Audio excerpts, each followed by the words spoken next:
right, ladies and gentlemen, we are back. That's right, we are. We are back. Back on a Saturday. Sorry about that, guys. There was some StreamYard funniness going on. The other stream wasn't working, and StreamYard was trying to sabotage us. But you know what? Can't freaking stop us. One way or another, we're stop us. You can temporarily. Then we'll start again with a different stream. That's why we're here now. Happy Saturday, everybody. What's up, late night? What's up, man? Like I said, one way or another, we're doing it. Yes, we're figuring this out one way or another. That's right. How are things on the West Coast this fine Saturday? Oh, as you see, things are going pretty well. My iPad came in clutch because the other computer was not having the StreamYard, so I jumped on this to make sure I'm in on this conversation. And you saw the new setup displays, so I'm ready to rock and roll on those. So things are looking good. What about you, Rhino? What's going on, man?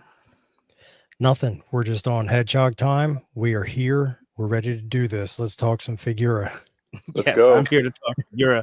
Without any further ado, let's bring out a couple of our awesome guests that have been so kind to give us some of our time and hung with us through some of these technical issues. First of all,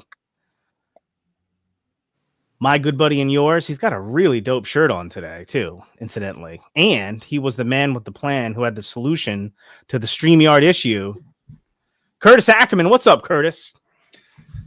I'm back. You're what? I'm back. You're what now? I'm back. Oh, you're back. Okay.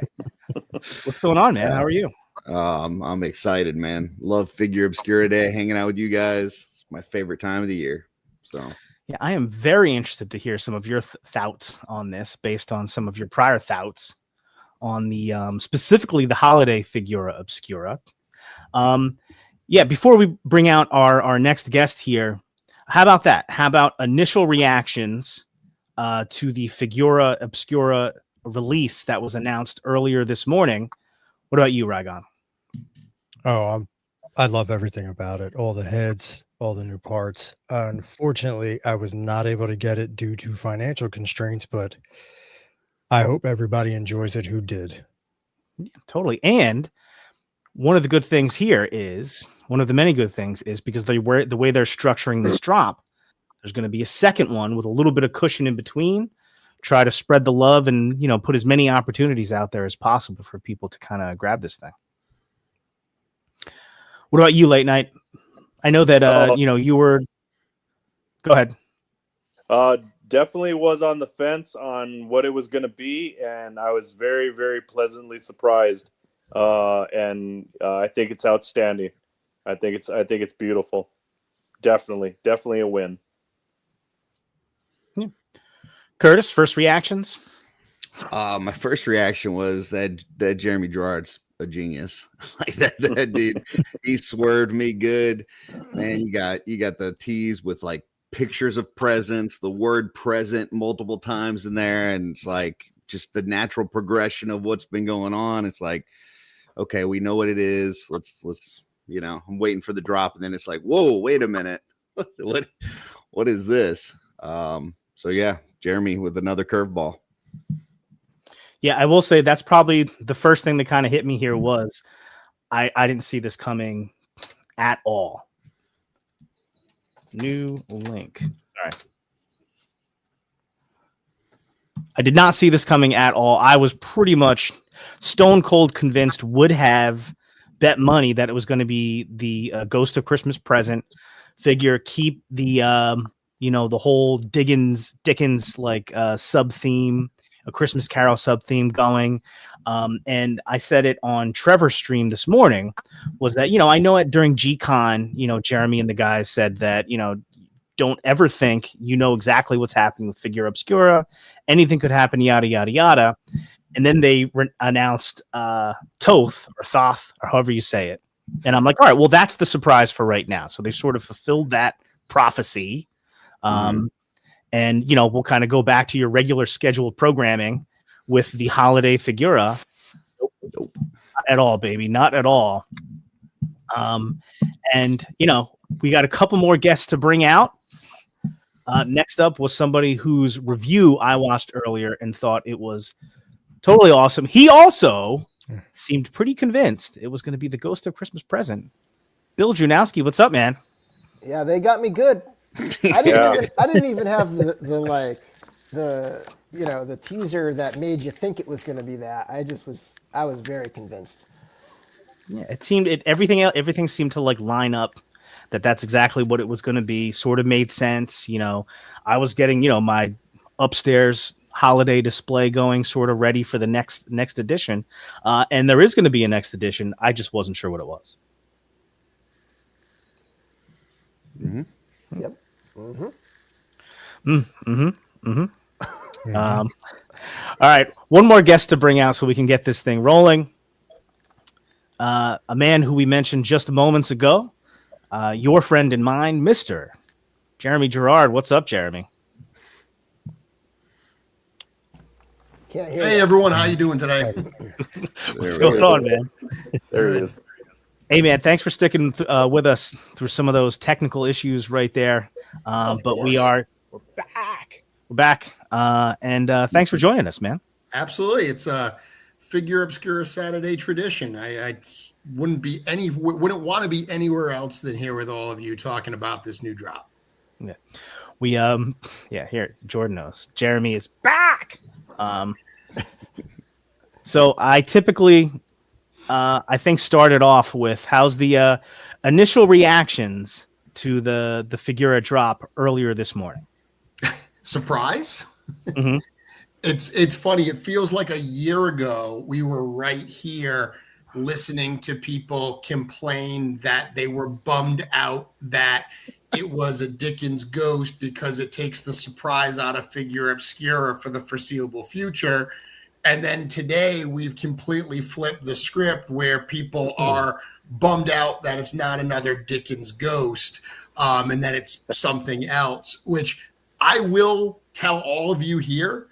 This was planned before the drop last year. So the feedback that we got, the people who, look, there were some people that were thrilled, many people that were thrilled with Ghost of Christmas Past last year and the prospect of completing, the ghost from that story.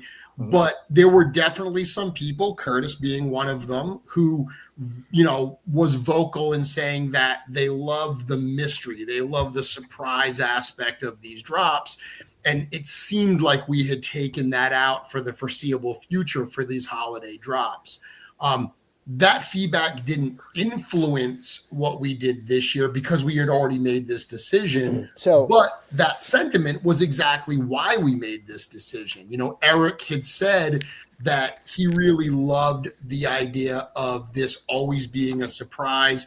We mentioned at G-Con that, we've fallen into a bit of a pattern with Figura Obscura, and we warned everybody that we're going to break that pattern and we're going to do things you don't expect.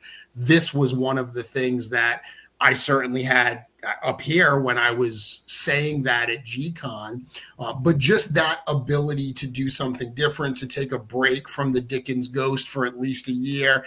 This was something Eric really, really wanted to do. He's always wanted to do the seven-headed, Mouse King or Rat King. So for all of those reasons, this is why this character got the call this year. So the reaction this morning was as expected. Whenever you surprise people, you're going to get people who are judging something based on what it's not versus what it is. But I think we saw that right up front, people that were a little upset about the swerve.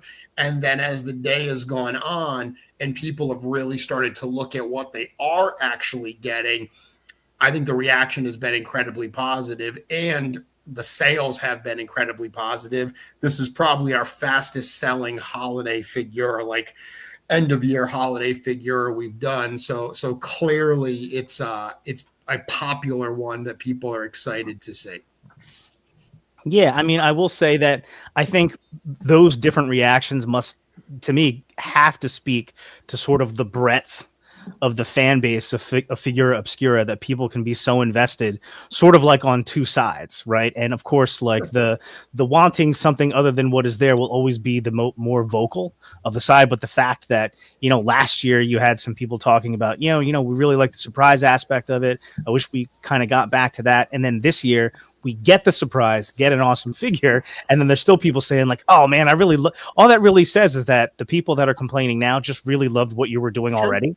So they're like, you know, so that's also in a sense a good thing. Yeah, which is great. I mean, there are people, because I get the mentality of looking forward to, I mean, dude, you will not find a bigger fan of Christmas Carol than me.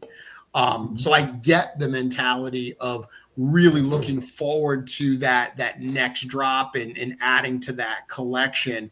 I've been very vocal today as well in saying that we're going to do the rest of the ghosts. This is not us abandoning that theme. We are 100% committed to doing the rest of the ghosts from Charles Dickens' Christmas Carol, but we want to take a year off. I know that there are people, I even saw comments from people saying we should have done all of the Ghosts of Christmas as a 3-pack.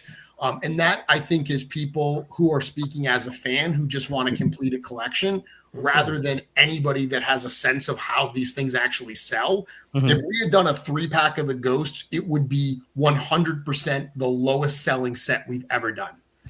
Just whenever you multi-pack anything, much less big characters that are expensive, you're going to limit the number that you sell, because someone that wants extras of one is not going to buy the multi-pack and have to pay all that money for all the others. So it'd be great to do a 3-pack and just get it all out of the way. But from a financial standpoint, it would just not be feasible for us to do. So I promise everybody who's, you know, excited about that theme, that series, that it will continue. It's just going to take a little while to get it done. And as a collector, I think that there's something cool about that. You know, the idea, you see people all the time that they rush to collect them all. They rush to finish a collection, and then they're like, what's next? Well, hopefully this will give you something to look forward to for a couple of years at least. I think another thing to point out too is that the Horsemen aren't going to just try to do it for the sake of completion only, right? Like Eric especially, he wants to be inspired, and he wants the current whatever Figura he's working on to be the thing that is driving him, right? Yeah. Like he wants that to be, he doesn't want to just try to force it in for the sake of completion, even though I'm sure completion is part of it. It's that's not the driving force behind which one is chosen. Oh, absolutely, Bill. You're nail on the head. I mean, we've had multiple figures we were talking about doing, and then at the last minute, Eric got inspired by something else. But this is perfectly an example of that, because we did have the discussion, hey, should we do the Ghost of Christmas Present? I mean, logically, he's the next one in the series. And the fact that Eric was inspired to do this character, the Mouse King had been on the Figura Obscura list since the very beginning. And Eric looked at it and said, I don't want to wait X amount of years to be able to do that. I want to do it now. And this company always has been and always will be an artist-driven company, an art and creation-driven company. And that's perfectly indicative in the decision that we made here. So I'm going to start at the end. So now that we've gotten the Mouse King, the Mouse King, of course, is from the Nutcracker. And most people will be familiar with the Nutcracker ballet by Tchaikovsky. I know that it's based on, I think, 2 prior versions or something like that. I did some Wikipedia earlier today that there is, I think, a German book or something like that called The Nutcracker and the Mouse King. But what I'm leading up to is there's a whole bunch of characters in the Nutcracker.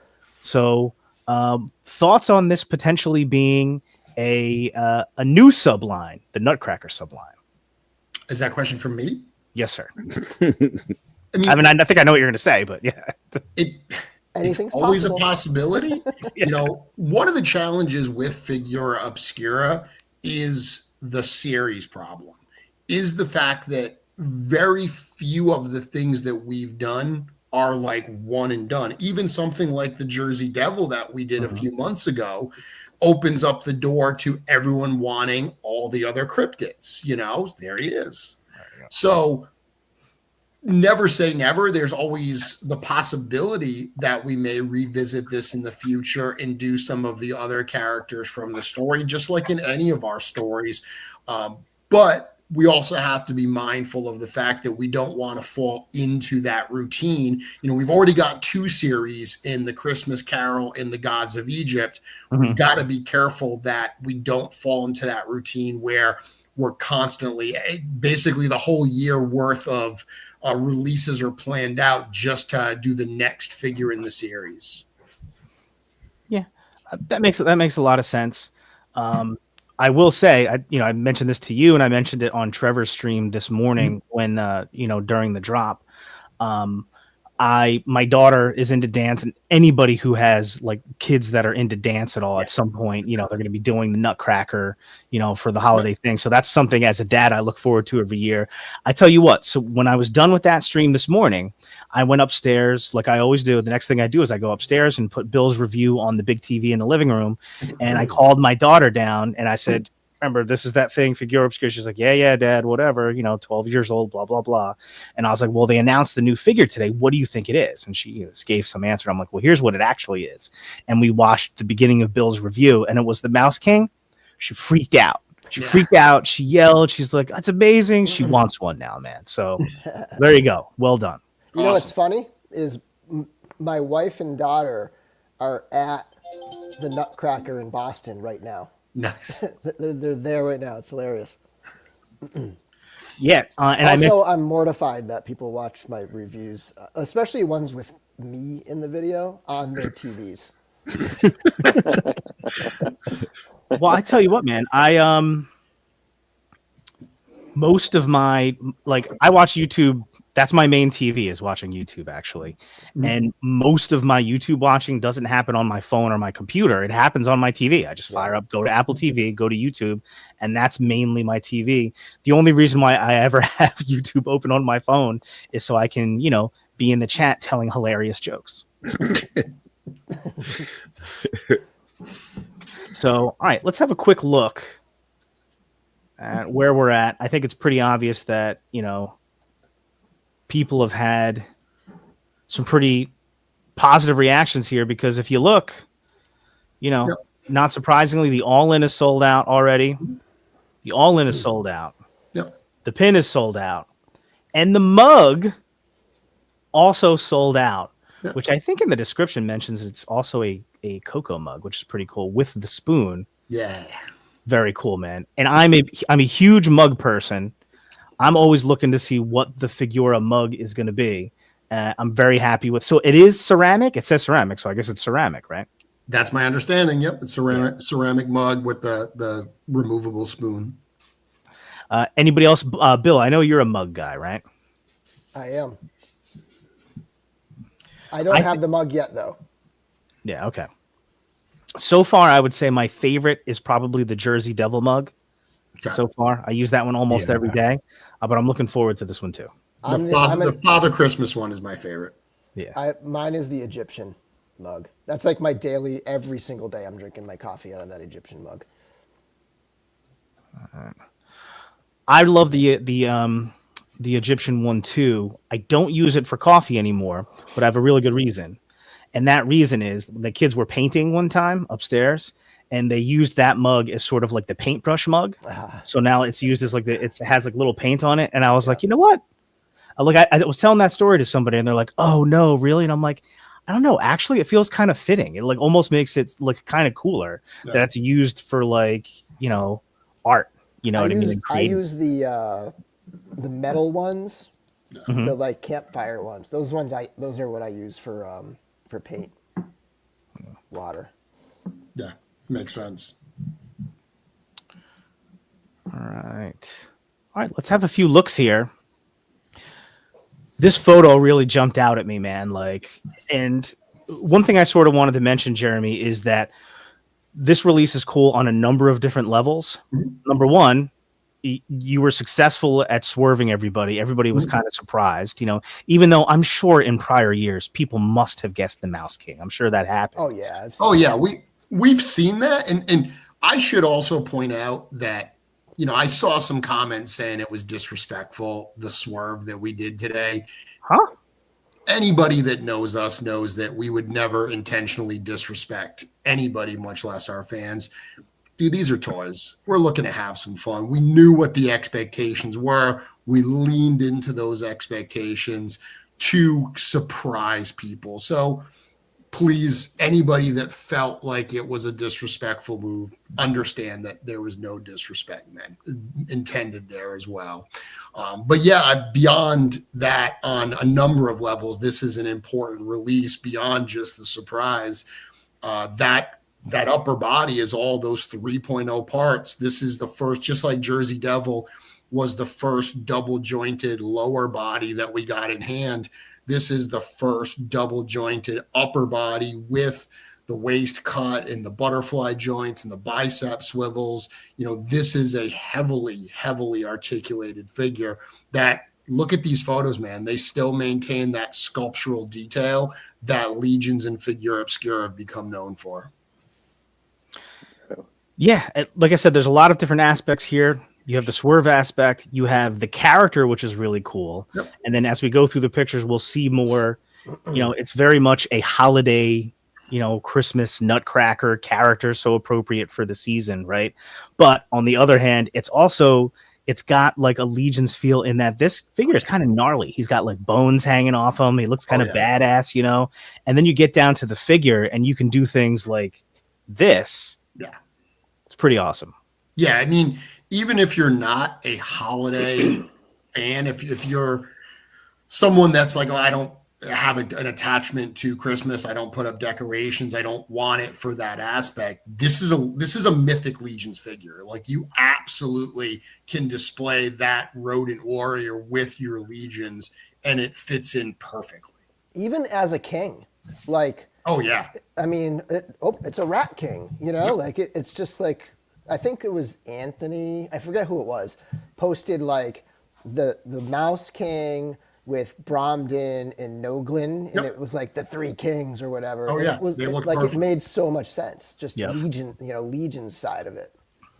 The cape on this is this cape is almost like what King Noglin would have come with if we were doing these kinds of soft goods. So there's part of me that almost looks at this and I almost picture like this is Noglin like cosplaying as the Rat King for Halloween or something.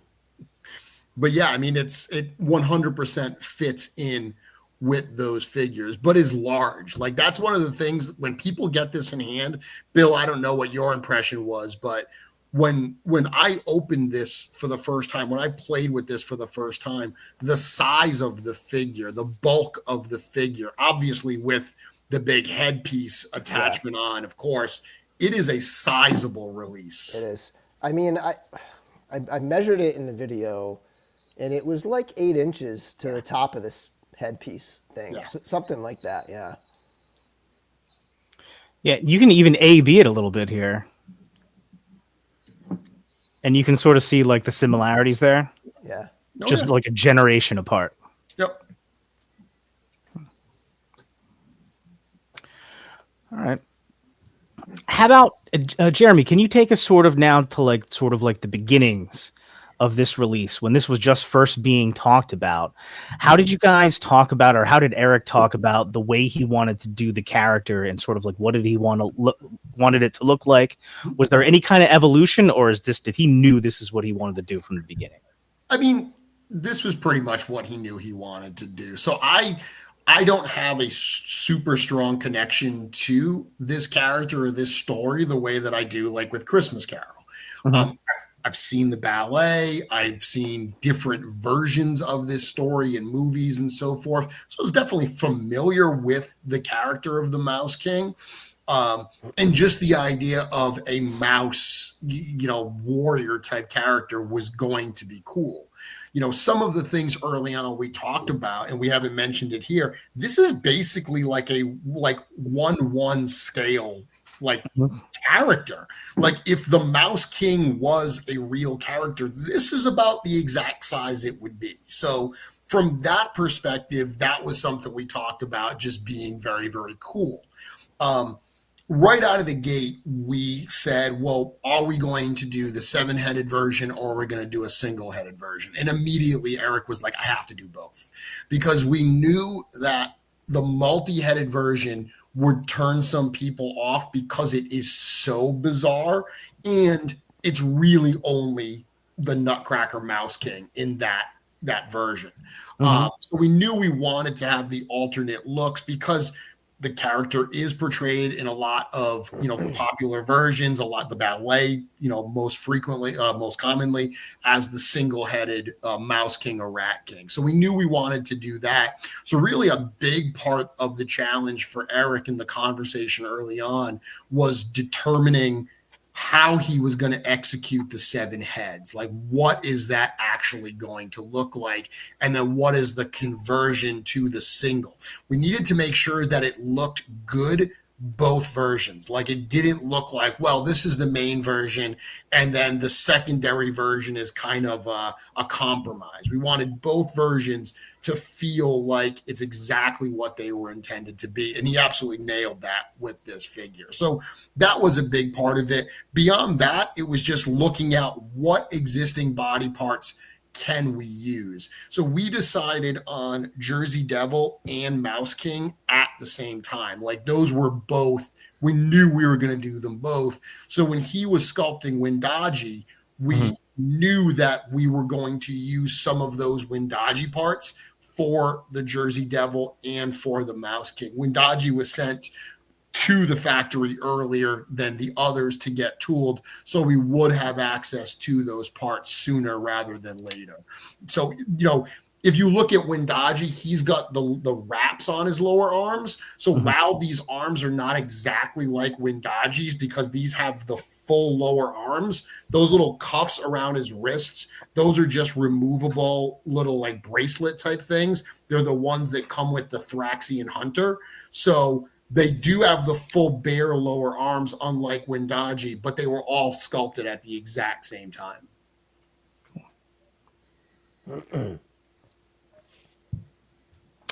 All right, there's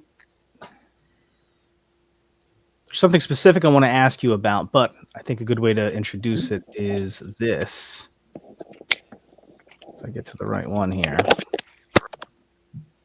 Here we go. So, Bill, you had posted this earlier as we were first kind of going through the figure earlier today, and I was trying to wrap my head around the whole idea of the fact that, yes, Wow. 7 different heads that come with the figure, and we can get into that a little bit more. But the possibilities there, number one, that you can then use all 7 of those heads, but that you can also put other heads onto this apparatus, for lack of I don't know what you guys actually call it. I will say one thing that you got to be aware of, though, is so all of those mouse heads have the hole in the back of the head, right? Like, it's to the back of the head. So when they're looking out off of this thing, they're very much straight ahead. Now, I don't think I have another head in front of me here. I just have a Bromden head. But so when you put another head on there, they're all kind of looking down a little bit. But the peg does, it does go up. So Right. you can do it. Like that picture you showed there. You can do it, but just be aware they are looking down a little bit. Like, I have that thing tilted back, kind of. But this was R.M. Radcliffe suggested this, and I was like, I don't know, man. Like, they're all going to be looking down, but like when I put it together, it kind of looks awesome.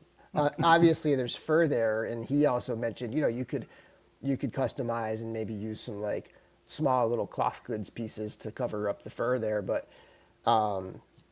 this is wild. I never would have thought of putting skulls on there like that, but it's disturbing in all the best ways.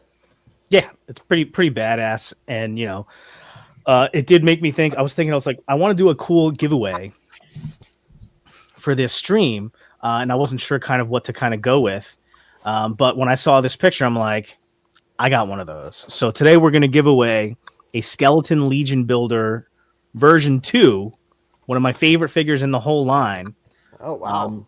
So hopefully somebody can, put together 7 of those, order a Mouse King, and you can do the same thing. By the way, these are graveyard skulls.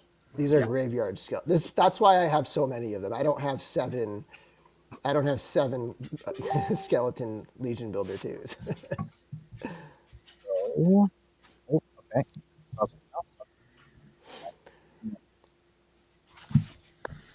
Here we go.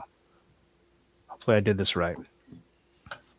Bouncing back and forth between 2 streams. So you should be able to go and put in the chat hashtag the Mouse King. And, near the end of the stream, we will run the giveaway, and I'll give away this Skeleton Legion Builder number 2 to celebrate this Figura Obscura Saturday. And in further celebration of that, we have another guest. Hey, Trevor Williams, what's up, man? Sorry I was late. Went to go see Predator and didn't realize the runtime. So, Then no worries. but I've been watching you on the way home. Trevor. Yeah. So a couple weeks ago, you were talking about how you get your Christmas decorations set up all early and stuff like that. Did you take photos? Were those photos like in front of your actual tree and stuff? No, I thought about that. I did not have the tree up, and I'm like, all right. No, I actually got these little here. Little behind the scenes. He's got a 1-to-1. No, little branches from yeah. like from a craft store, and they're Right. just hanging in the back with some, the ornaments sort of like hanging from those. Yeah, I thought about setting everything up, and because we have a nice fireplace in the living room, I could have set it up in front of that, but bringing the lights up and the fog and everything else, and the dogs, I'm like, nah, I'm not gonna torture myself. So just recreated it. It's easy enough. Actually, did we lose Ryan? 1, Oh, 2, yeah. Like it. 4, 5, 6. Oh yeah. You dropped off. See, I'm really getting a complex, Ryan. Really getting a complex, buddy. Why did that happen before? No, it was the off-world thing where. Never mind. It's a long story. He quickly voted me off every time. So. But welcome, Trevor. Of course, we've got somebody had mentioned this. I don't know if it was Curtis or somebody else in the chat this morning that we're sort of developing this whole. It's like a whole more than a whole day. Yeah. Where we get like the announcement on Friday that the Figura is coming, and then everybody gets ready for Trevor's stream Saturday morning, where he has the stream, welcomes a bunch of people on, and then tries not to say anything for 20 minutes. That's it. I did 45 today, and I'm like, I told Eric afterwards, I'm like, this is way too long, man. Like a half an hour beforehand. And then he brought Eric on, and neither one of them could talk. I know, we couldn't talk. Bill couldn't make it, but he wouldn't have been able to talk. And I told Jeremy, he was in the chat, I'm like, come on, but you're not gonna be able to talk either. So like, try to get more people on who don't. I've actually never tuned in for Trevor's live stream before a Figura drop because I am always I'm always scrambling around. So I've never actually. But this morning I was in pretty good shape, so I tuned in just to hear them talk, and it was great. It was a great buildup. But it is funny, Trevor, how you all had to dance around and not make predictions and stuff like that. Well, that was one of the other things too. When Eric started talking about painting it, and he's like, "This is my favorite thing that I've done," and we know how much he loves Christmas Carol, and it's like that was like the nail in the coffin. Like this is definitely Ghost of Christmas. I knew Present. That wasn't going to give anything away. The fact that Eric painted it, so it is dancing around all this stuff, but it's kind of innate now. Like it's not even like I have to think about it anymore. It's just like No, I will say when Eric said that, it did make me think twice. It didn't tell me anything, but I was like, wow, his most favorite thing he's ever painted, and this guy paints things like koi and scaphoid and his customs, and they're all like color. And I don't know if the studio, I mean, well, actually we know when the studio does a Ghost of Christmas Present, I don't know how they're going to do it, but I'm thinking a lot of the color might come from like assuming there's soft goods and things like that. I don't know about the actual character itself, and that made me think if this was is possibly the favorite thing he's worked on, would it be Ghost of Christmas Present? So that did give me pause But beyond that, I didn't know where You to didn't go. change your mind. No, I still thought that's what it was. Yeah. Well, Maybe there would be I did see some people question whether it was too easy, where, you know, the teaser, everything was just lining up where it was I so like that. it was so obviously the Ghost of Christmas Past that I did see some Presents. people, especially in light of what we said at GCon, saying like, this feels like it's too on the nose. I'm expecting there could be, a bit of a swerve here, a bit of a surprise. So it didn't catch everyone. Billy was doing a little sleuthing, looking at the tease pictures, and I know. Yeah, Billy was evaluating carbon dating the molding in the background of the imagery. Yeah. It's like, Well, his track okay. record, I'm surprised he didn't get it specifically I know. right, because he's always know. right on with these. That's a German mantle, I believe, before 1938. So I lined up this photo with some Sanskrit writings from, and I'm assuming this is going to be the Mouse King as a result.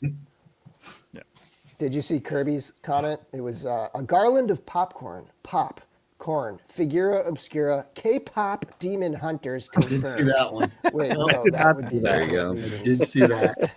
I love that Eric popped in there and said, I would love to work on Christmas Carol, though. He'd be honored to do those. Making sure we know. Throwing his hat in the ring there for that. Making sure we know that he'd love to take a stab at those. Yeah. I love that Billy was looking at the little. He's like, did the ornaments come with those little silver inserts before? Yeah, when did those start coming out? Yeah. Well, yeah, and we're looking at it. I'm like, oh, I don't know. Are those electric lights in the Christmas tree? Like, like when did? Well, like, it's artistic license. Since we're talking about the art guys, so Tom Tolman is the one that painted this one. This is the second release in a row that we've got Nate working on some other stuff. So he art directed this, but Tom did the paints on this one. And, Trevor and Bill, I don't know if you enjoyed this, but this inside panel here, I love that. There's so many Easter eggs in that.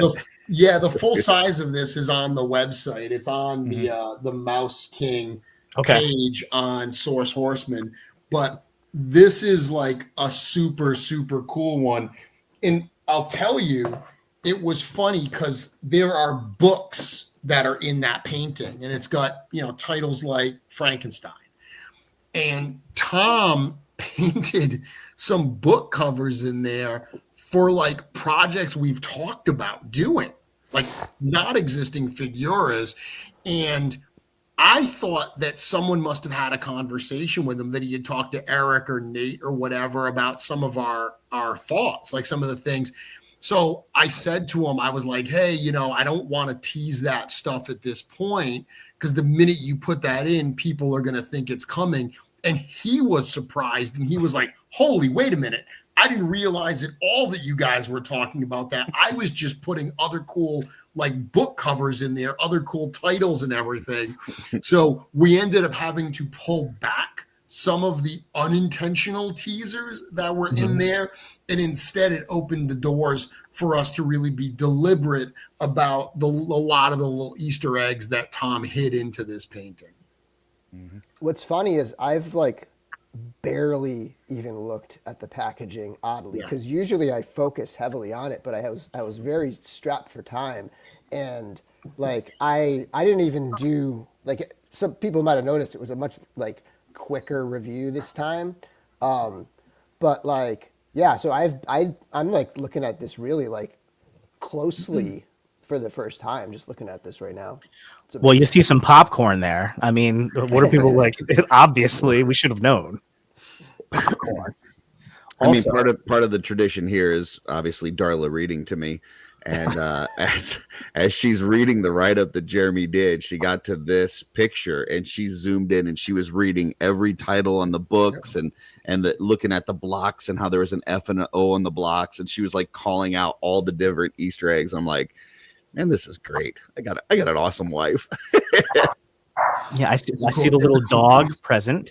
Yep. And I see. Yep. Is that this? Hold on a second. Where am I at? See the that guy? Yeah, it's not intentionally. Oh, okay. No, I it's mean- it's all Figura Easter eggs. It's pretty close. Just saying. This I'm guy over here. focusing on the helmet that's magnified by on the bottom end of the lamp, right behind the lamp in the glass. Yep. I'm wondering Right there? about that guy right there. Yeah, So that's looking pretty cool. that's the Sallet helmet that was the surprise addition to the Father Christmas figure. Yeah, that's really cool. We've seen those helmets so many times now that it's easy to forget that that's how they debuted, that they were secret gifts inside of Father Christmas, like what, 3 years ago? Mhm. Yeah, pretty cool though. And of course the little rubber ducky and the little wolf or whatever, the dog. That's so cool. So cool. Yeah, there's a lot of fun stuff to discover in there. Here's the dog over Absolutely. here. Yeah. Oh, there's a lot of fun stuff in here, huh? There is. There is. So when people get it, they'll be able to kind of do a little almost like one of those hidden image kind of, can you find all these things in there? Are we inside the grandfather clock from the Red Death? Oh, there you go. Yeah, right. I hadn't even thought of that, Bill, but that's a great one right there. That's where he's living. Oh, that's really cool. Yeah, that's his little house inside that clock. It's awesome. There's a Journey to the West book, a Legend of Sleepy Hollow book. Yeah, It's awesome. so cool. Yeah, for those who aren't aware, so the freight was delayed, and I didn't get this till Wednesday. Oh, wow. The day before Thanksgiving, the day when I have to bake a bunch of bread for Thanksgiving, and so I had to shotgun this thing. Usually I have 2 weeks, and I spend an hour here, an hour there, a couple hours there, and I'll edit each segment separately, and I'll put it all together in the end. But this was like a regular review, like a one-shot kind of thing where I did it all together and then edited it all that same day.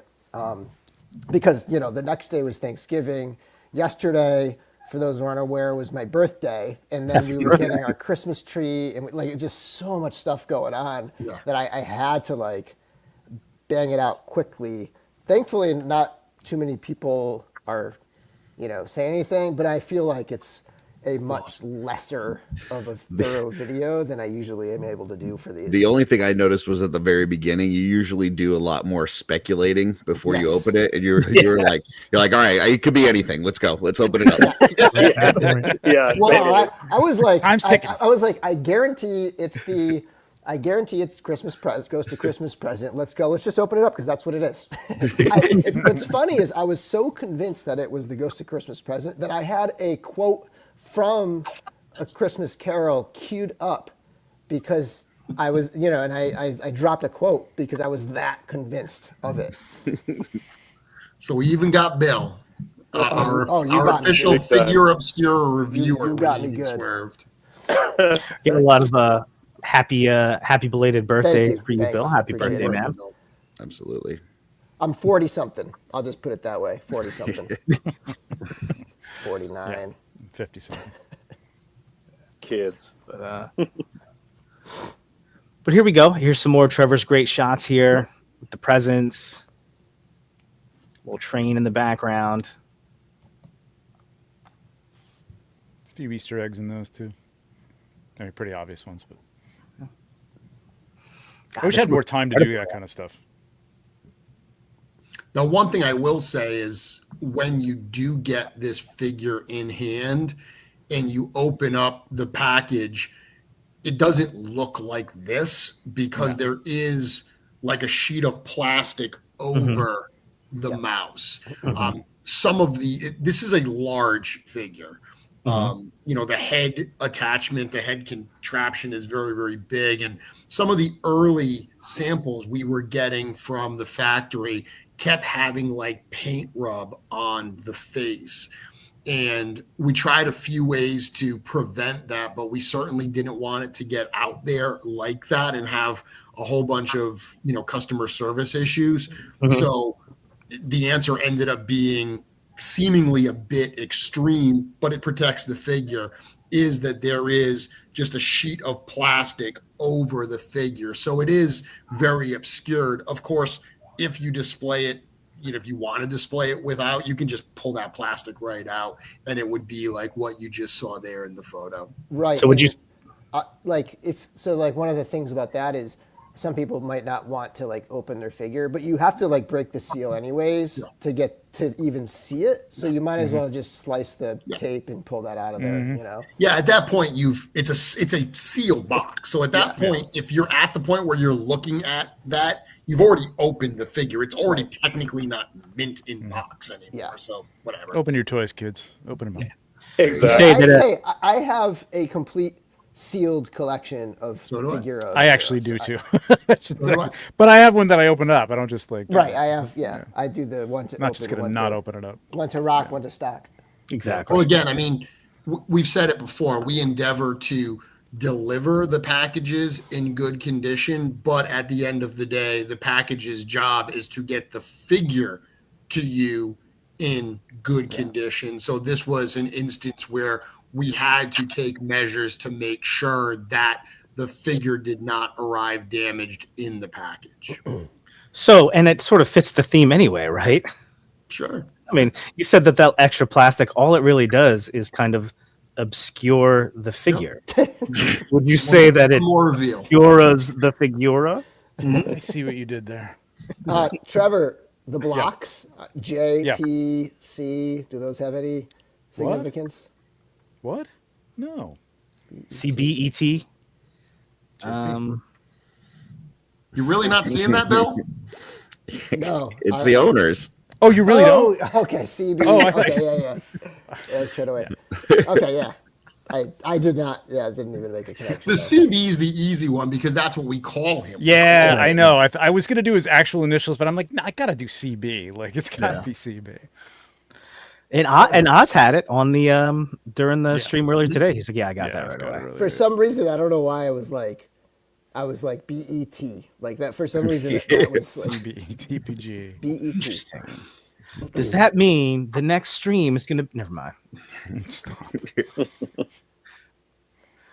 There we go. I love this shot. And you mentioned earlier today too, Jeremy, is that it's the one figure that is 1-to-1 scale. You know, so you can kind of go anywhere. You can go under your tree. That was the other swerve that got me, because after realizing that it wasn't the Ghost of Christmas Present, then I saw this and I'm like, is this an imp scale thing? And then it was like, no, this is very much not imp scale. It is like the opposite. Yeah, it's sizable.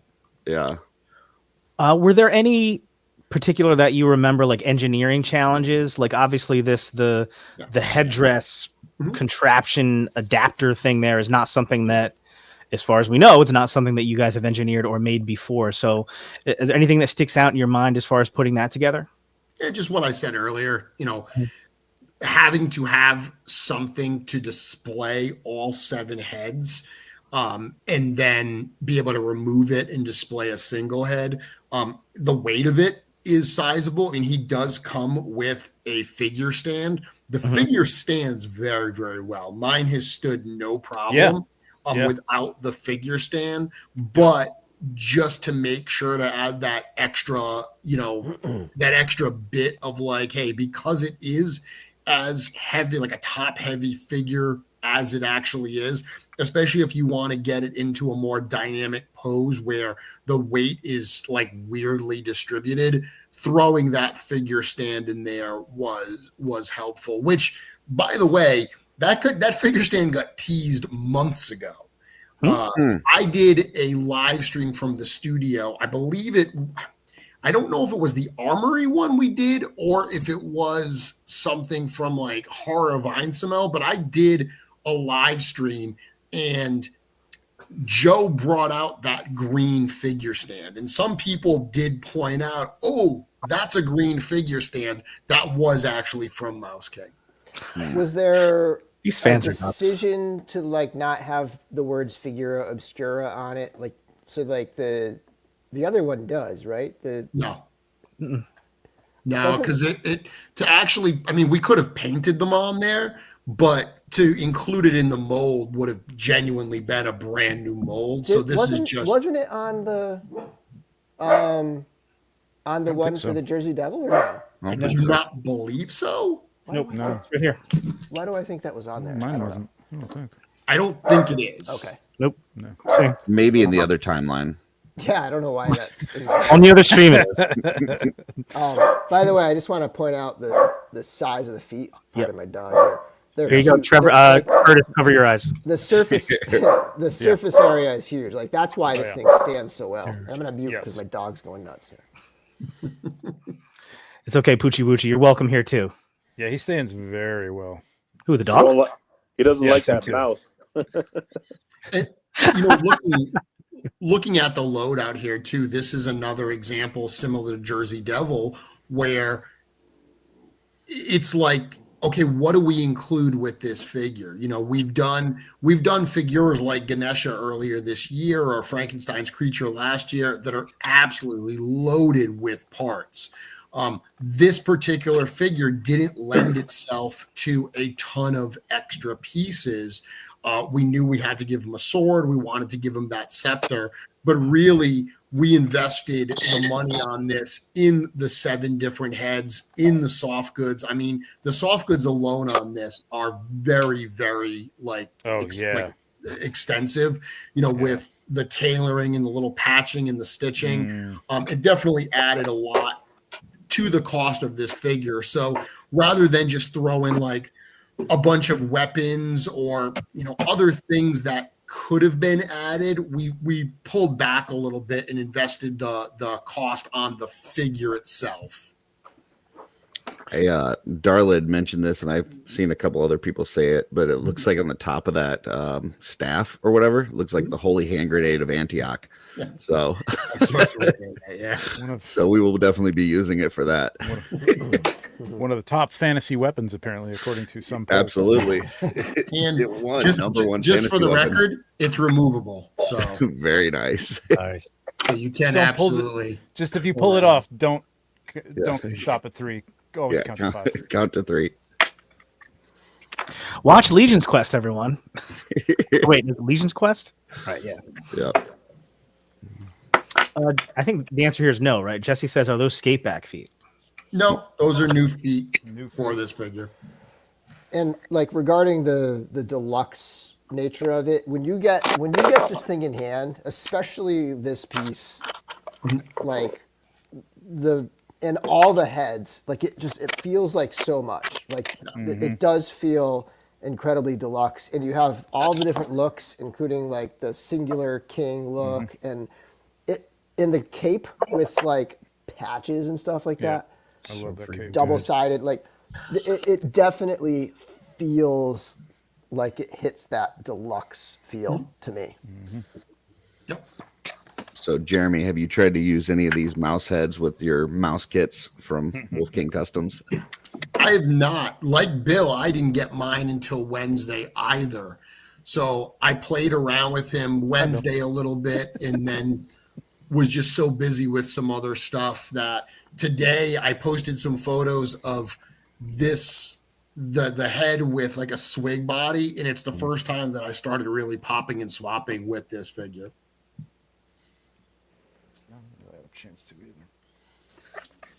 Have you tried anything else besides the skull heads, Bill?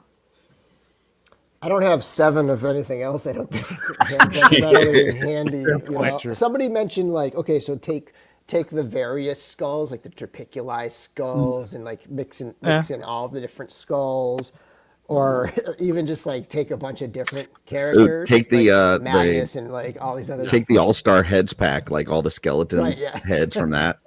Yeah. I'd actually love to do that with the zombie heads that are in the heads pack and that come with the zombie builder pack. You wouldn't have enough to do 7, so you'd have to double up a few of them. But that's one of the things that I'm going to do is I'm going to make like a really crazy, creepy, multi-headed zombie with it. I think it would be funny to do like just like various human characters, like have Magnus on there and have Lee J and have, you know, just So Jeremy, you posted a couple of Yep. swaps here, right? Yep. Yeah. So that's just on a swig body. Okay. And then so that head is on a Gonks figure, and the ball doesn't fit on the Gonks neck. So that's just resting there. You could put a little tiny bit of blue tack and it would be fine. It looks okay, but again, the fit is not going to be perfect on all of these.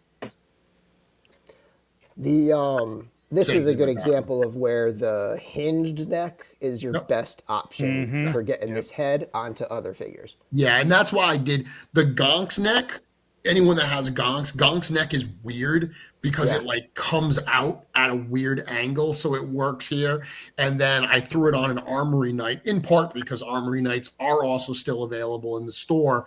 But with that hinged neck, you would have to put a little dab of blue tack on that to get it to adhere.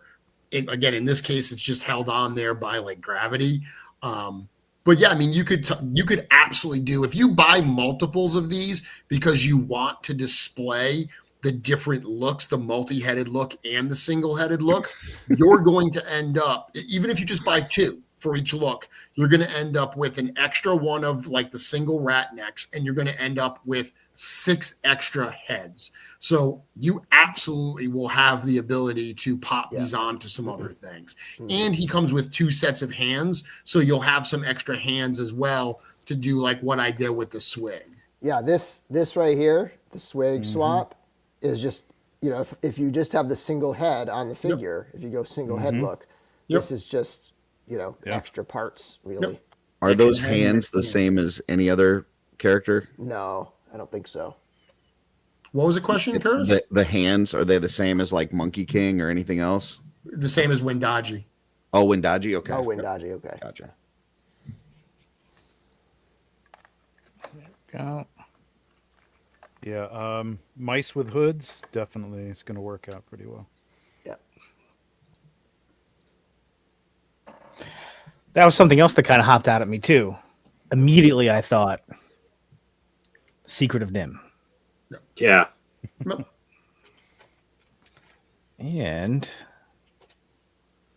let's see here. You know what I can't wait to see? Noah Pratt seems to be taking every single head and shaving it down to put it in the Dubon hood. And immediately I was like, okay, this head is going to look awesome just peeking out from that Dubon hood once Noah gets his hands on The it. hoods look really good. You know what else made me think about? This. From one mouse to another, baby. Yep. 4 years ago with the mouse kits from Wolf King. And I was so excited because I didn't know anything about customizing, and I bought myself a little mouse kit, and I followed the directions, and I made my little mouse, and I posted it. And I was like, look how far we've come. Yeah. Makes me wish I didn't sell all my mouse customs now. Damn it. I still have this mouse. He's around here somewhere, so I still got him. Good. That makes me happy, man. That was also a main attraction for me that year. That was at the PAL I think that was that one. Yeah. 2021. Yep. Yeah. I remember grabbing that. Yep. That was a number one of the number one on my list that year. There we go.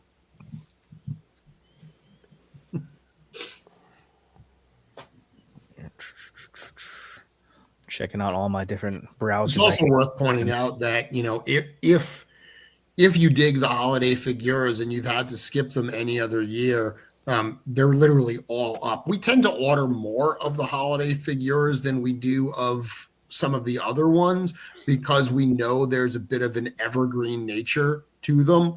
Like, people are consistently discovering the studio in this line. So year in and year out, having those figures is nice.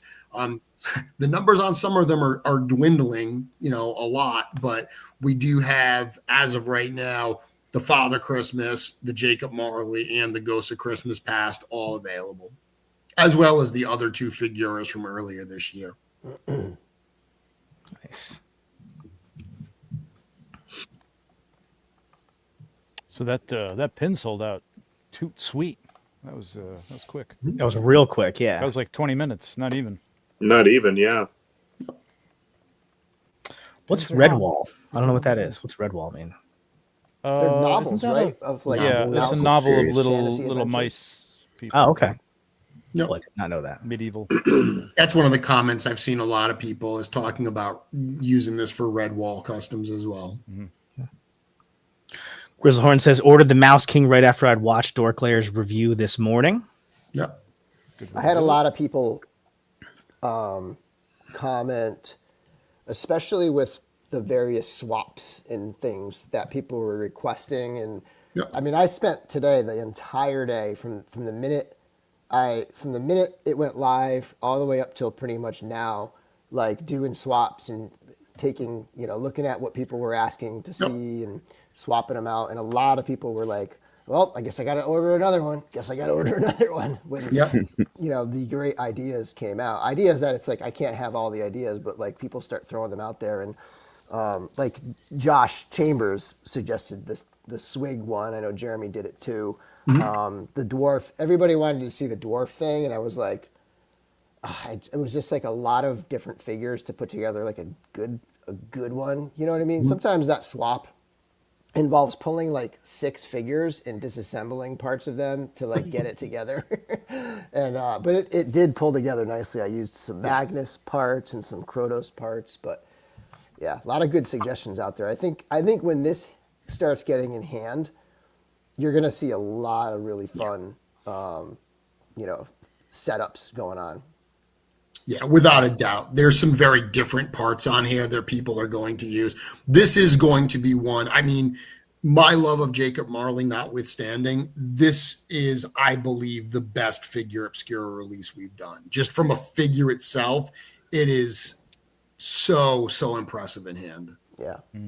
It's a good early look at that new body. Yep. And Yeah. like you take the Jersey Devil legs and this upper body, and you pretty much have that full new body. Yep. And it's impressive, like in terms of for articulation and like posing and just all that stuff. It's neat to see. I mean, that's something we haven't seen either, as Jersey Devil has the fleshy upper body. I mean, you could absolutely make a fully furred. We've seen people using those to do Krampus. You can continue making more Krampus figures with this figure as well. Yeah. And they're all in tones where it wouldn't be hard to use some simple paint techniques, washes and dry brushes to just like to get them all kind of on the same level of like color sure. palette. For sure. Ooh. Elijah says, absolutely the best Figura Obscura to date. Yeah, it's cool. It's going to start shipping. I mean, they're in stock, so they'll start shipping this week. And this is one that I'm excited for people to get in hand and start posting. People like Elijah posting that toy photography, other reviews and so forth. Because we do have a second drop coming this Friday, so I always love that second wave where every time we do 2 drops with Figura, we see so many more first-time buyers in the second drop than in the first drop every single time.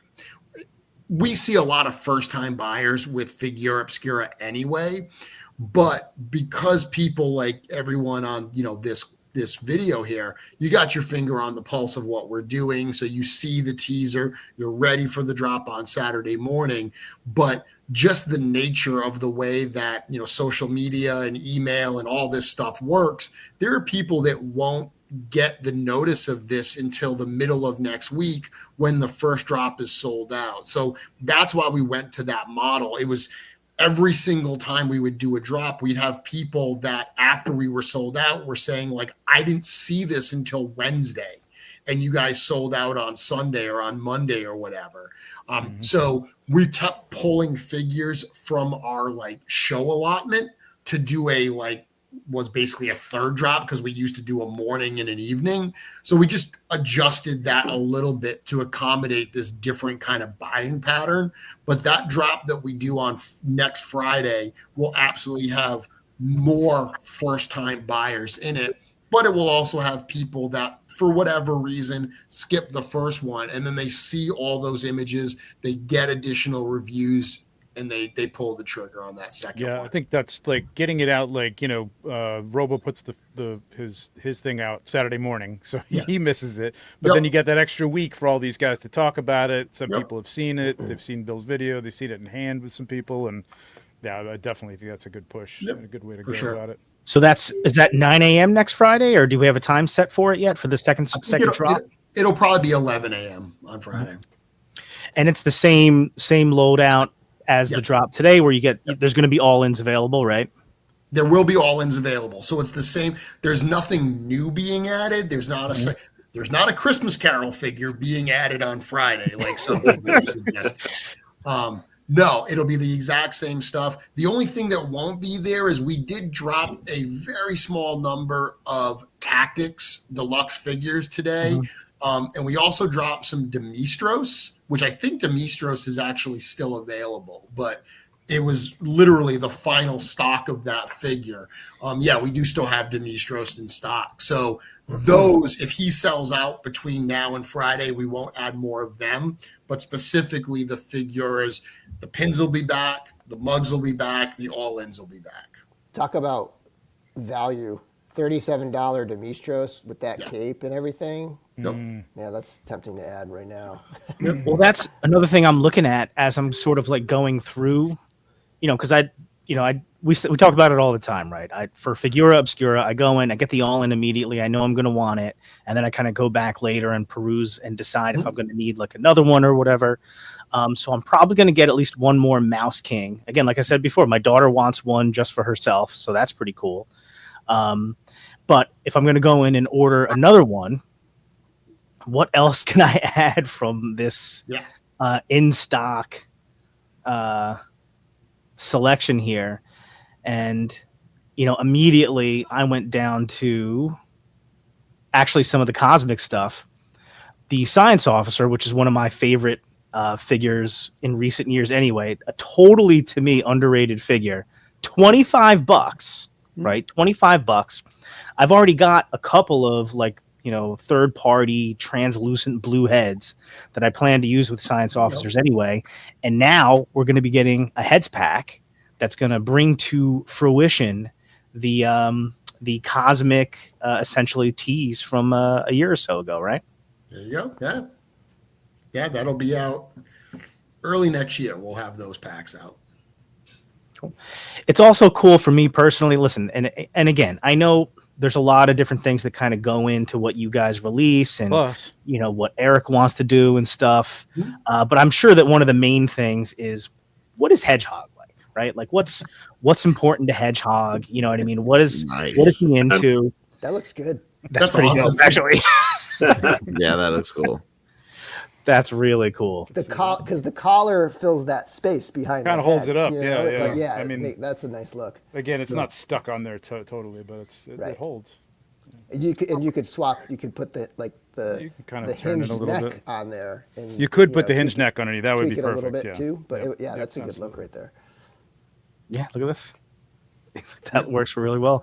I can't wait to see what Maverick swaps with him, because he does a lot of cosmic figure mythic swaps anyway. Jonathan, one other thing I'll point out too that is just in the spirit of being as transparent as we can. One of the things we had mentioned at G-Con around the topic of Figura Obscura changing the way that we do second editions, like retailer drops. And to be clear, I did not say we're not doing them anymore. I said don't expect them for all the figures, and certainly don't expect them as quickly.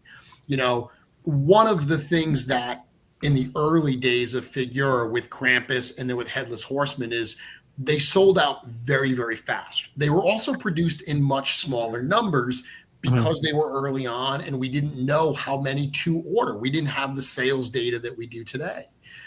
Later figures have been produced in larger numbers. I just told you that the holiday figures we tend to make more of. So one of the things we realized, like for instance, with last year's Ghost of Christmas Past, was we dropped it at the end of November And then we were doing the second edition in like February, so there really wasn't a lot of time that had passed between that first edition and that second edition. So we kind of said, you know what, let's rethink that a little bit. Sometimes a second edition makes a lot of sense with Frankenstein's creature. Right from the get-go, we knew we wanted to do the book accurate one and do a green version, but not every figure lends itself to such an obvious second edition. So with the Mouse King, for instance, I'm not saying we won't ever do a second version. I'm not saying that we won't ever release it again, but there is no second edition planned at this point. So anybody that's like, this is cool, but I'm going to wait for the second edition, that may or may not happen. And I'm being very upfront and saying it is not on the schedule at this point. Neither is Jersey Devil or Ganesha. We're going to take a little bit more distance between those first editions and any second editions. And we're going to really wait and see to make sure that the demand is there to do that second edition, along with an idea that we're really excited about. What about revisiting some of the ones that like sold out a long time ago, like Headless Horseman? I've heard a lot of people say that is what brought them into collecting Four Horsemen stuff, and that's been gone for a while. Have you guys ever thought about like revisiting some of those? Yeah, I mean, absolutely. I mean, look at Krampus. Krampus is such a different figure than what we would do today. Krampus was basically a mythic figure wearing armor that we threw the Krampus head and tail on. You look at what people are doing, the swaps they're doing with the Jersey Devil lower half, and it's like, wow, that makes a really, really cool Krampus. So absolutely some of those earlier figures that are sold out, and more importantly, that we would love another crack at to do it now that we know what Figura Obscura can do, those are certainly a possibility. Kirby has a question here. What about a budget or army builder type release to break from tradition? Probably not for Figura. I mean, if it made sense for Figura, sure, but Figura is kind of the opposite of a budget Legion builder type thing. Figura is like, hey, pull out all the bells and whistles to represent this character the best way possible. So yeah, I mean, I can think of a couple figures that have minimal paint apps that are on the Figura Obscura list. But unless it made sense for the figure, there's no mandate of us saying like, hey, we have to do a Legion builder Figura Obscura. Legion builders for the other lines, 100%, but not necessarily here. And I understand. So we do get another insert with the Mouse King, right? Talking about some of the background and some of the lore and stuff like that, right? The book, yeah. Yeah. And you indicated that this was where A Christmas Carol is, a work that you're very familiar with, that's, very close to you or whatever, and maybe not so much for the Nutcracker. So can you talk about that a little bit as far as diving into some of the background specifically to put that, the insert together and some of that? Yeah. So this particular character, it's most people probably know the Nutcracker from the ballet, but you even mentioned it earlier. The ballet is largely based on a book by Alexandre Dumas of Three Musketeers fame.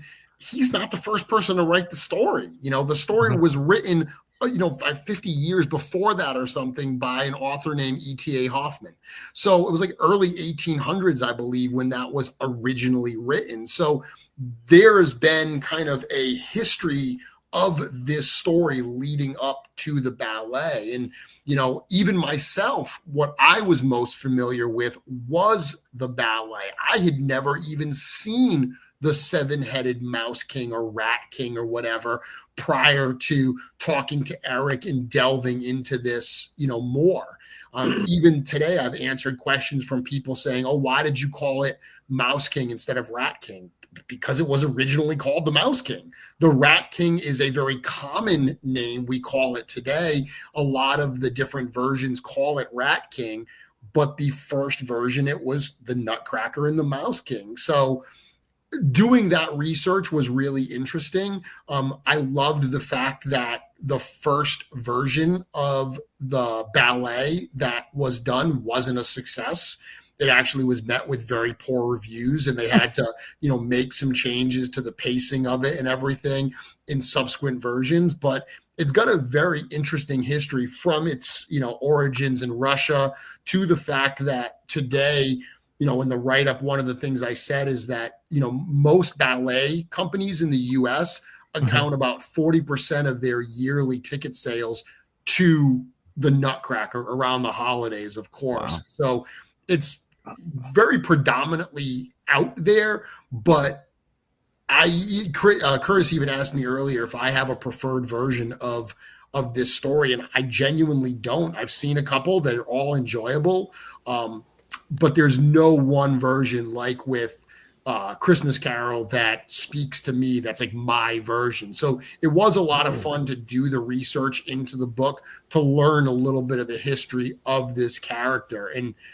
even, one of the things that I say in the book and on the back of the package is in the actual original story, you don't actually see the Mouse King get defeated. They allude to it. They talk about the Nutcracker, dropping the 7 golden crowns of the Mouse King off his arm, but you never see the Mouse King's body. So if you don't see the body, that means there's a chance.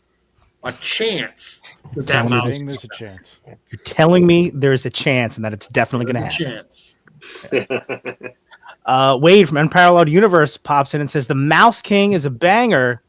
I would be remiss, folks. We are now entering the last week of the Odious 2 Kickstarter. Back Odious. Back, yes, exactly. Back Odious. After we conclude here, I believe Wade is going to be on with Brick something. And they're going to be talking more Odious 6 p.m. on the Brick Something channel. So check that out. And back Odious and buy a Mouse King, and then you're done. You're good. Just buy Odious backs and Mouse Kings for all your holiday presents this year. There you go. And there you go. The Cowboy and the Soldier. Almost 100K. Almost 100K last week, baby. Let's go. Back Odious. Back Odious, baby. Back Odious or get the hell out of here. Don't come back. You know what you need to do? You need to back Odious. That's right. There it is. Otherwise, you'll never be back. So I think, I tell you again, just like I said at the beginning, I was so surprised and so happy to finally be surprised. And I will say, Jeremy, you had mentioned that, the studio had taken notice that there were a couple of people that said that this is a little too on the nose and maybe we're a little bit, not sure that you guys would go with the Ghost of Christmas Present. Some of the teases, especially recently, have been a little on the nose, and that was kind of, it kind of got used to it. But that's why this one worked. Yes, those other ones were on the nose. So this one, he was setting us up. Yeah, and it's the long game. It's a long game. Well, and do we talk about that? Because, and again, I said this earlier, there are people that will see a tease and they're convinced it's something. And then when it's not that thing, they can't even judge what it is based on its own merits. They're just upset that it's not what they were hoping for. So like, we genuinely have this discussion of like, well, how much do I want to like hide what this actual figure is? Like, how sneaky do I want to be here? Because, if I even if I unintentionally push them down a certain road, when we did the Monkey King and people saw those, they thought they were maps. They were meant to be scrolls, but people thought it was a pirate and they were like, oh, Blackbeard. And then when it was a figure like the Monkey King that not everybody was familiar with, there were a lot of people.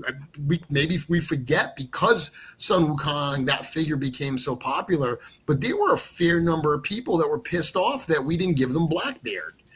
So it's a legitimate thing. Like, marketing these lines is really, really difficult because we want it to be fun. We don't want everything to be super obvious, but we also don't want to piss people off just by trying to have fun. So we have these discussions, and every single one is kind of treated on a case by case basis. Yeah, my thought on that is there's always going to be somebody who's upset that it's not Of course, XY. of course. So I like the surprise. I mean, I like them when they were a little bit more obscure, and you, no pun intended, and you had to try and kind of figure out what they were. So this one was a good one. Yeah. The way I always look at it is, I every time one of these figuras comes out, no other toy line out there is, making the attempt to do something so, drastically different than something like Figura, and you're so used to more common characters that you would, like you said, a pirate or this guy or that guy that everybody is expecting. To do something the way I look at it, even if it's something that I'm not expecting, or maybe it's something I want, but it's not what's revealed.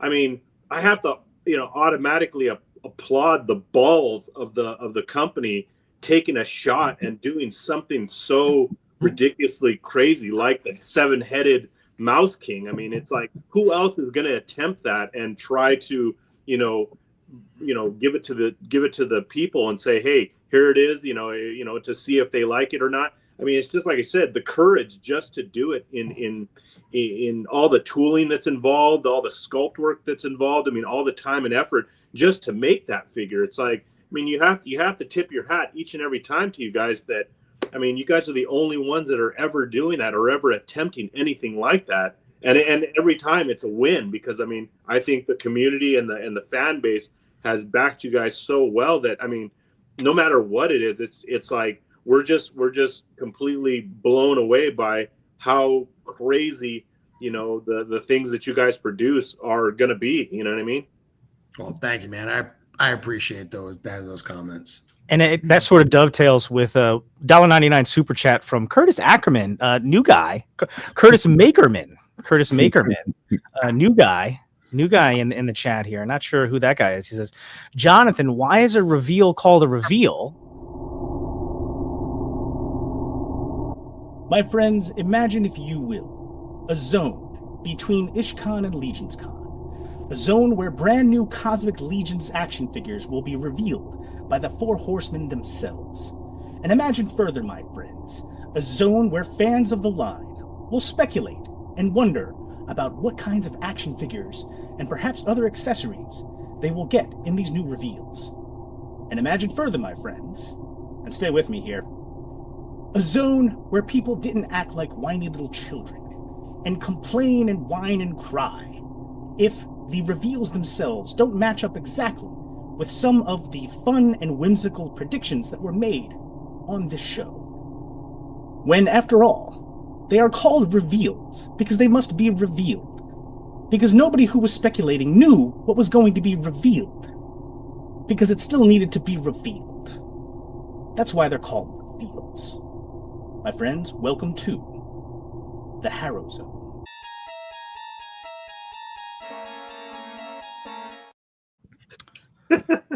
We're clear on that now. Revealed needed to be revealed. Still needed to be revealed. Still needed to be revealed. Thanks because it's a reveal. Appreciate that. It says, I was scared to look at the 7 heads. It made me want to take a shower. So he would tell this story better than I will, but apparently CJ, who did the soft goods for this, obviously is horribly afraid of mice. Oh, like couldn't look at the figure. He was so skeeved out by mice and everything. So he told Eric that at LegionsCon a little bit, how hard this project was to work. So I'm sure that in the next few days, he'll lend his voice to some of the comments and everything. But that is my understanding, that this was one of the hardest projects for him to work on because the subject material unnerved him so much. Let me write this down. GIF Messages ideas CJ. for CJ. Yeah. When are you available? No. Curtis. Mouse GIFs.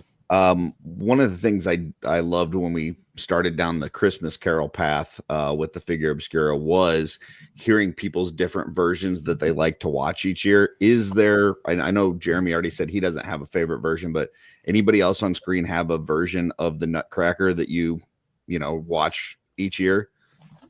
No.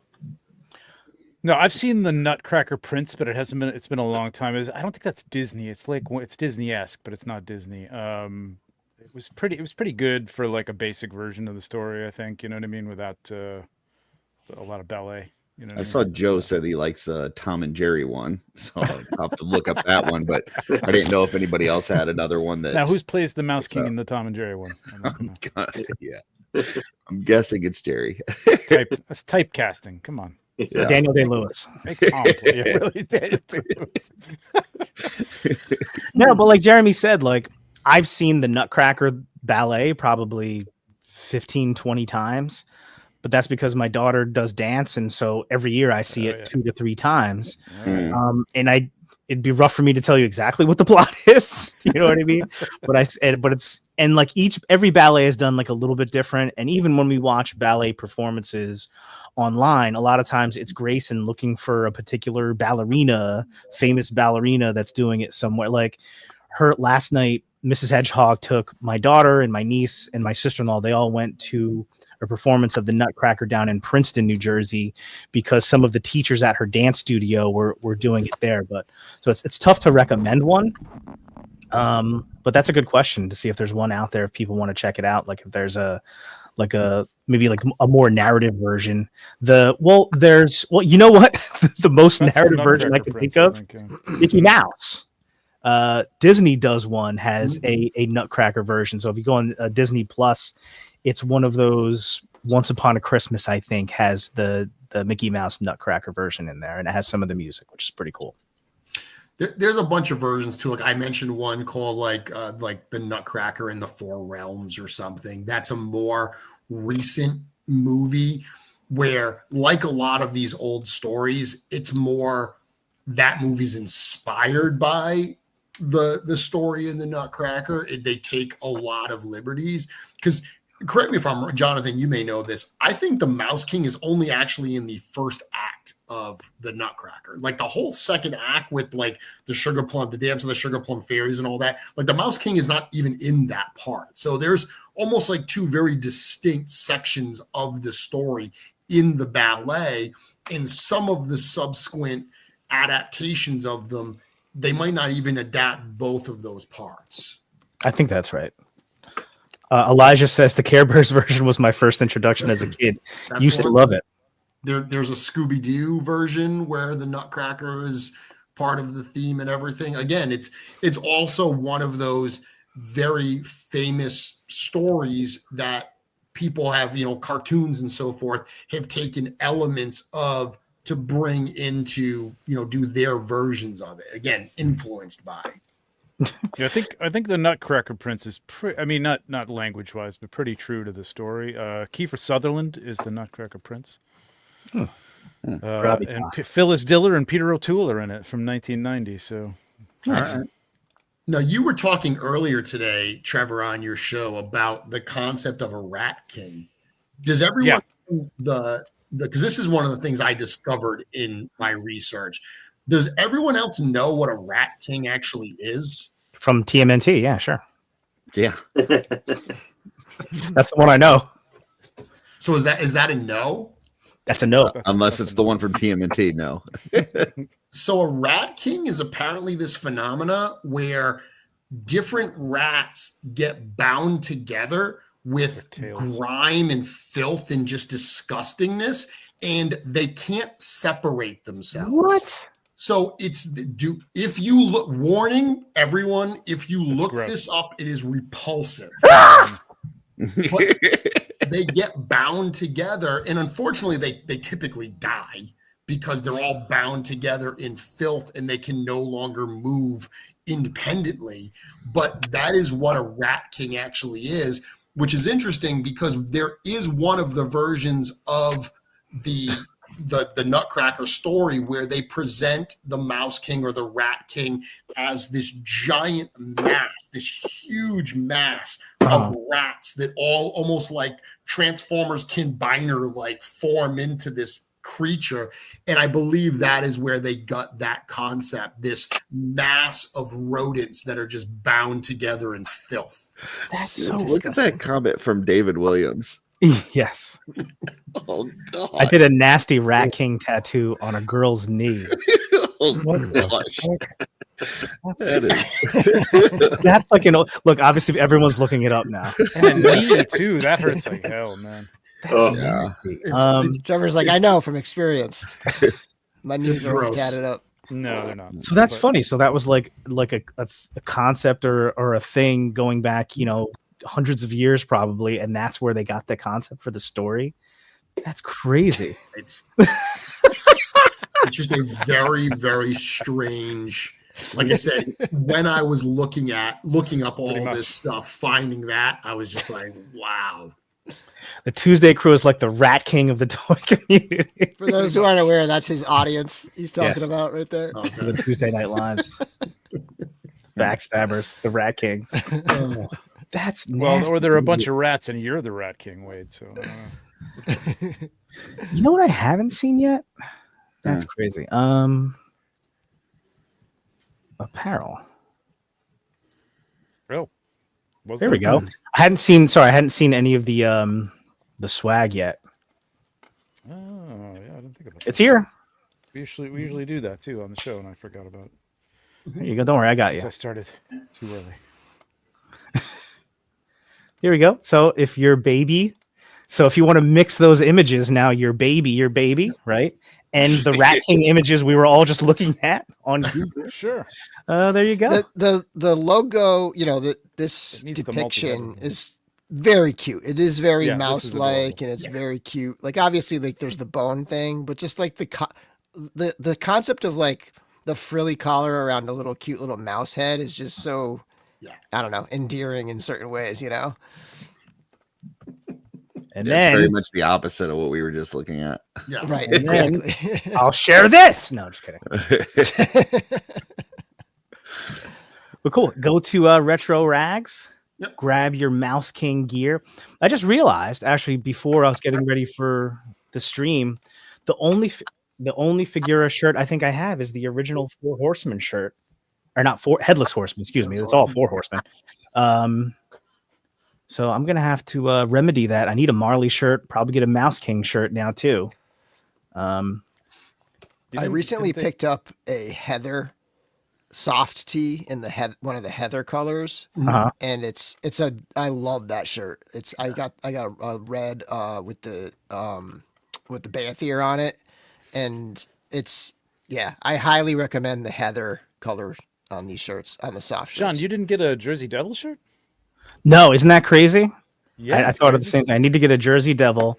Oh, by the way, while you're here, hit the fan art page and hook yourself up with a hedgehog shirt, baby. Treat yourself. There you go. And while you're there, get yourself a little art by Ackerman. Nobody wants that. You can get one to match your mini the shirt. shelf one down below with the cute dusty drawings. Are those shirts ergonomic as well? Yeah, I'm sure they are. Yeah, that one we go. there. There it is. That's the good stuff. Joe was telling us at Legion's Con that was a good seller. Like, Nice. yeah, That's he sold good a lot of stuff right those. We got to get him to do like a little animated cartoon, little Rat King, like massive like rats. There you go. So there you go. You need one where those two characters are up to like crazy hijinks and like screwing stuff up, and underneath it says, "Tell them shooting the shelf sent you." Yeah. There you go. William Houston right here. Hedgehog shirts are what's cool. All right. Let's give away a skeleton. What do you guys think? Yeah, Absolutely. There we go. People can pop the head off of it, put it on their Rat King. Yeah. Hashtag the Mouse King. And in honor of the picture Bill did or posted earlier today of the skeletons.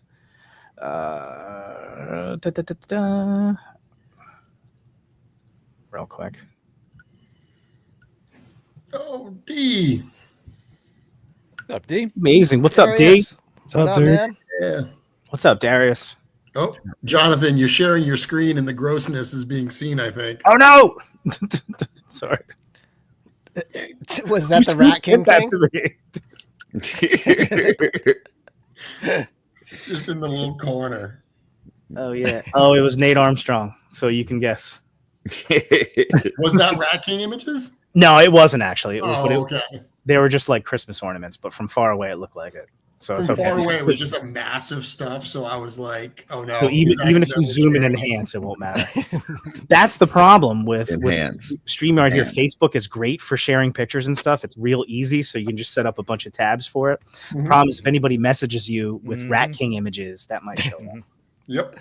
So all right, back to the giveaway tool. Let's give it away now. Give it away. All right, last chance. Hashtag the Mouse King to win yourself one of the best figures in the Mythic Legions line. No joke. The Skeleton Legion Builder 2. Hashtag the Mouse King. I haven't seen any McCoys, so your chances are good. Right? G is here though. G is in the chat. So we'll see. And we'll run this bad boy in 3, 2. Good luck.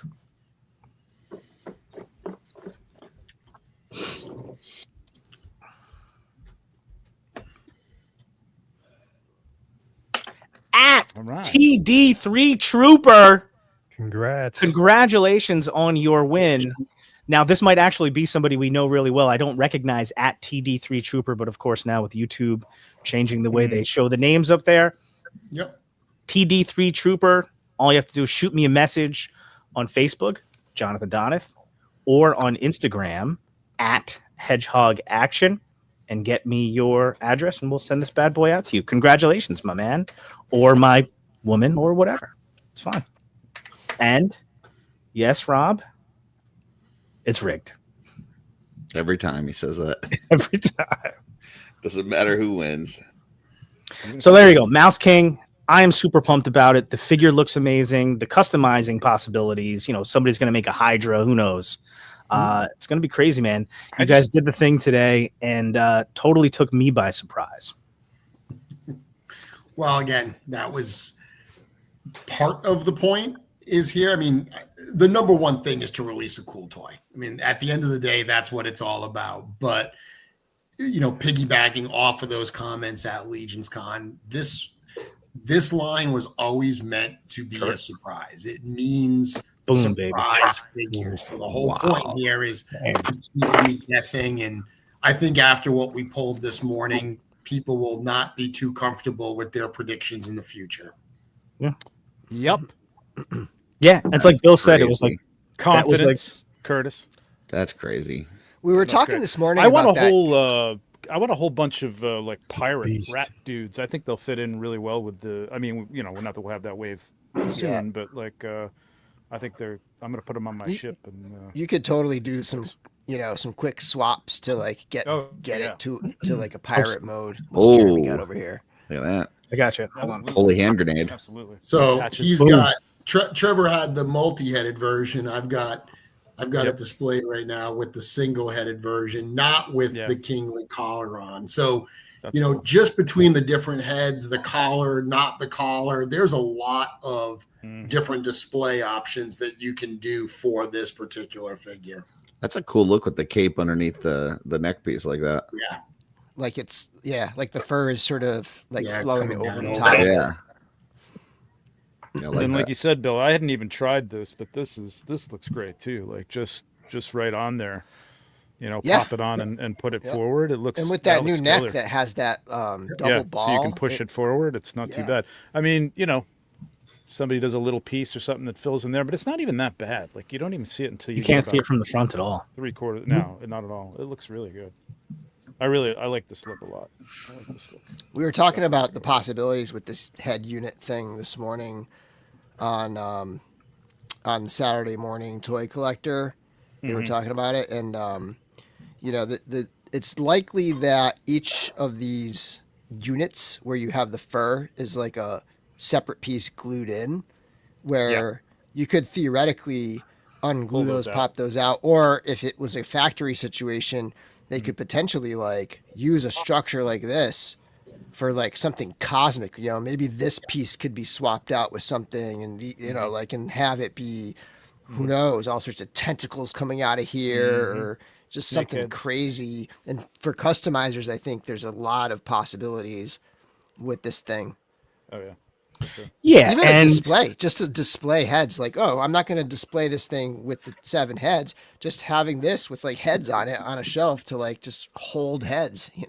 and if you wanted a zoom and enhance moment on Jeremy's frame here, this is the first day that I'm seeing this piece with like the 7 heads or whatever. The studio has been living with that piece for a long time, and I would find it hard to believe that they don't have some other plans for that piece to be used elsewhere. Have to wait and see. I'm going to keep it by my. What's he got over there? Oh.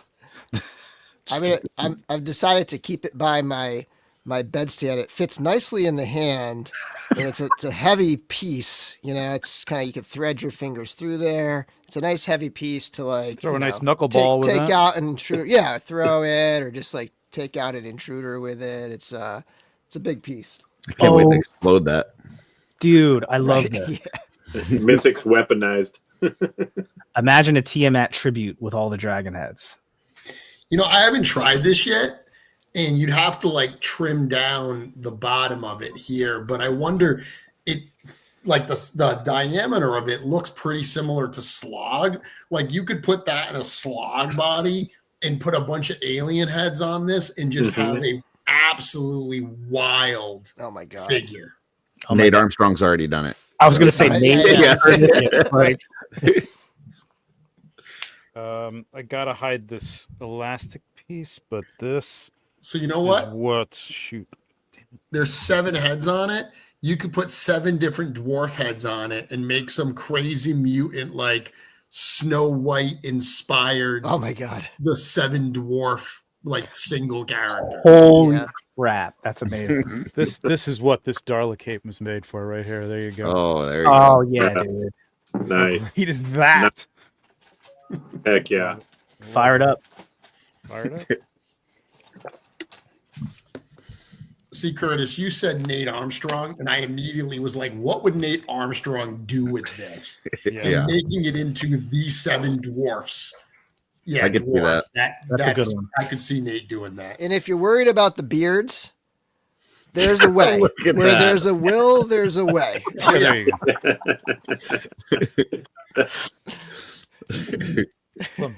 Some demon 7 dwarf mecha something. Yeah. That would be cool. That is great. Just Apparently- the engineering behind that. I mean, like the sculpt is one thing, but the engineering behind that is ridiculous. Kirby, with a tease here, says that Mock has something planned along that line, Jeremy. Oh boy.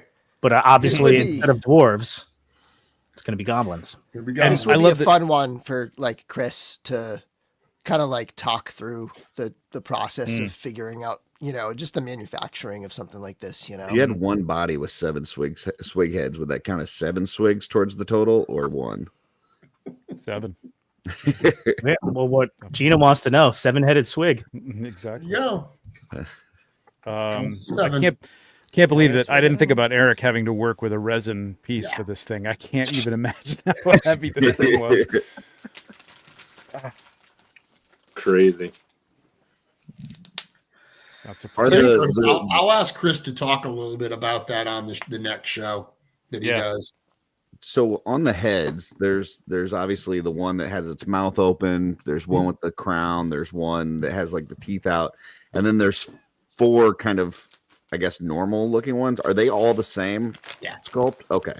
Yeah, I mean, at one point we talked about it being 7 different heads, but I mean, the tooling cost of this thing alone was so substantial that we started getting to the point where it was like, okay, there needs to be a little bit of sensibility on this. So using that the tamest of the mouse heads, using that 4 times, it allowed, because at one point we said, okay, do we like double up on the open mouth ones, but that would make those less special. So we eventually just went with the 4 of the same head and then 3 different ones. So it's a total of 4 different heads, including the one with the crown. Gotcha. I didn't know if there were any like subtle paint differences or anything like that on it.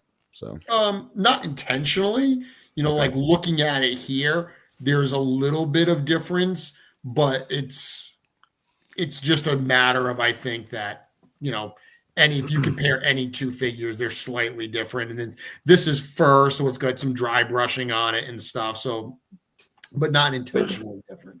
I like this one a lot. Can someone do the Necronominus head on the frilly mane neck surrounded by skulls? I actually, as soon as I read that, I'm like, well, now you have a chance to put all 3 Necronominus heads on there. And how many of Necronominus's kids can you fit around them? By the way, this is what I was talking about earlier. If you want to go super crazy, like you just start putting human heads on there or get elves and just terrifying. Really I need 4 more ideas. Just let me know if you have any meeting of ideas the for that minds. one. Right. It's a staff meeting. It reminds me of I don't know how many of you guys read Dean Koontz, but Dean Koontz, The Taking, and there ends up being like a lot of different creatures and stuff, and one of them involves like different like heads like on like a giant mask. So That's like great. a Zoom call gone wrong. Damn, dude, I love this so much. let me see. I put the neck on it now. I think it looks even better with the neck on it. So cool. Vicious, dude. That's badass. Love that. Bill is furiously rummaging for additional heads and stuff. I was looking for a Necronominus head. I got to dig that up. I want to see if it'll fit. Where was Sikir asks, unrelated question, is the Sure. Dawns of Discovery Pop and Swap show coming soon? Yeah, I mean, I'll probably do, as usual, Eric will be on the show this coming Wednesday, and we'll talk about Mouse King. And then, barring Joe's schedule, hopefully the week after that, we'll get back on and do a Pop and Swap show and look at Dawns of Discovery a little deeper. Nice. Jamie says 7 Ninian heads for a Hydra. Mhm. I like that. Oh, and that also sort of dovetails. You were talking earlier about CJ, and his possible trials and tribulations working on this thing, not liking mice. The Ninian is so realistic. When I brought that thing home, Mrs. Hedgehog, who is not a fan of snakes, is like, that one's staying in the basement. That one's not coming up. That's funny. Medusa. Pretty dope. Here you go, John. I'm on the way. Yeah. That's terrifying. Oh my God, I want this thing now. The Trevor King. Oh yeah. Oh, there's so many possibilities. Hold on a second. Oh yeah. 1, 2, 3, 4, 5, 6, 7. There's 7 people on this stream right now. Some of us already have personalized 3D printed heads. Now we need all 7 of them made, and we need a tribute to the Mouse King live stream with all 7 of our heads. You know what, Curtis? You know what I'm smelling? I'm smelling an off-world Step thumbnail. 2, That's what I'm profit. thinking of right here. Yeah. Very So, yeah. cool. I think that's anybody have any additional thoughts on the Mouse King? It's awesome. Go get him. It's awesome. Yeah. I can't wait to get it in hand.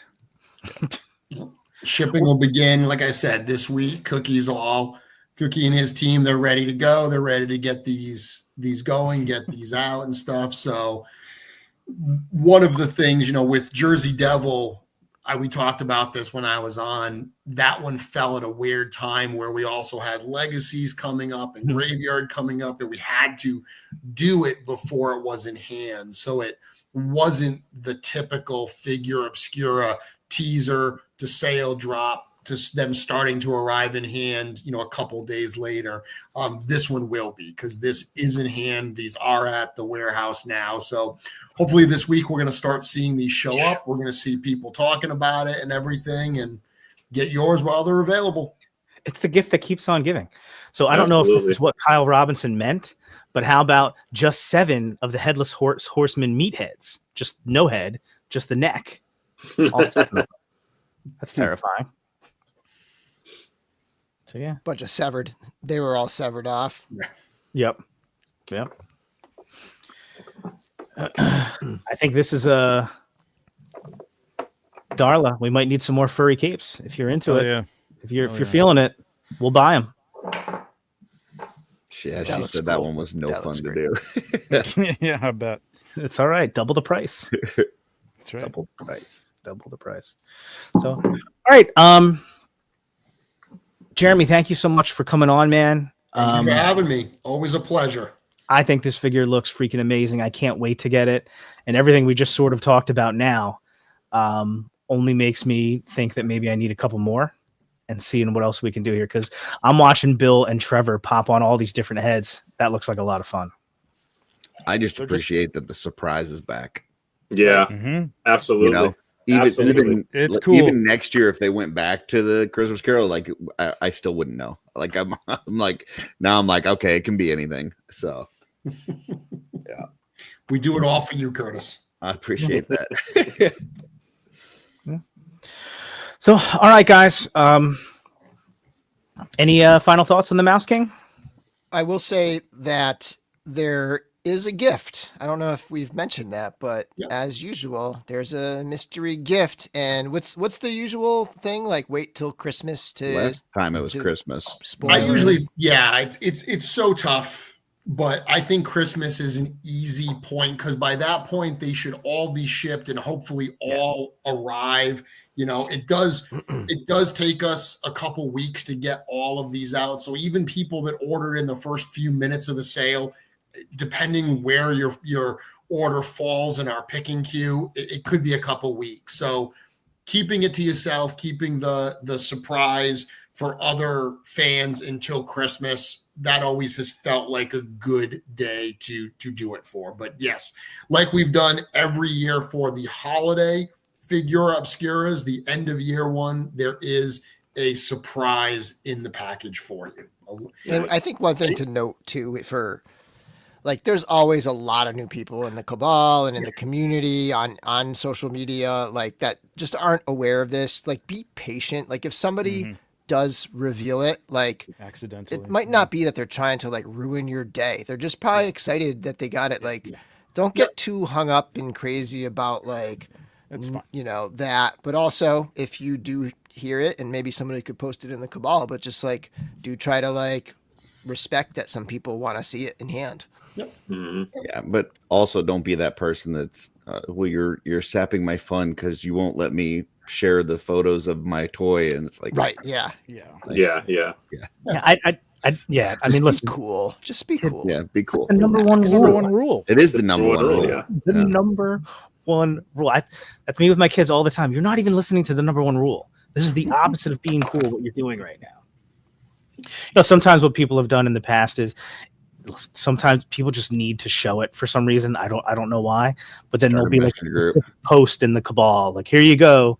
In the comments, people are going to be showing the surprise. So don't look if you don't want to see it. And I guess that sort of satisfies that itch. Or message me if you want to know or whatever. Yeah. Plenty of people, they message me and I'm like, sure, that's fine, but just don't share it. You know, like if you want to see it privately, fine. Because you know, some people want to know before they buy, and it's totally understandable. Yeah, there are some people that genuinely say that depending on what the secret is, might influence them to buy additional units of the figure. I mean, we knowingly are possibly leaving some sales on the table by not showing everything the figure comes with, but that's indicative of Four Horsemen saying, like, you know what, having this sense of surprise and giving people this little present from Figura Obscura, if you will, that's more important than maximizing every possible sale here. And for me, the surprise is, I mean, especially with the first one, we didn't know it was going to happen at all. So it's not something that, like, I didn't know it was going to happen. So that's not what attracted me to buy the thing in the first place. But it is fun to have the surprise. And then, not to diminish how cool a surprise can be, because eventually the surprise can end up being like this. You know what I mean? Years later, you never know where it's going to end up. You know? Right. That was That's such a right. good addition to that armory. Yeah. This, I will say, this one's awesome. I Yeah. love it. It's so good. It's a fun one. Oh man, now I'm even more excited. So, all right, I guess that's a Mouse King stream, guys. What do you think? Awesome. Thank you. All right, so thanks again to everybody who hopped in the chat. Thank you to Four Horsemen Studios for making this awesome figure.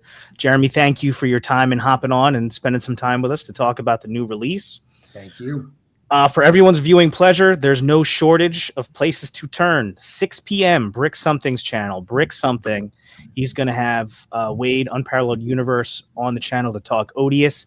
Back Odious. We're in the last week. Support independent toy creators. It's Black Friday weekend. Bill, you've been doing a great job of pushing this, man. So good that I've been, trying to, nothing against Hasbro or Mattel, but like stay away from like the big box stores and stuff. And if I'm going to spend money, I spent some money at Skeletron. Today is Small Business Saturday. Yeah.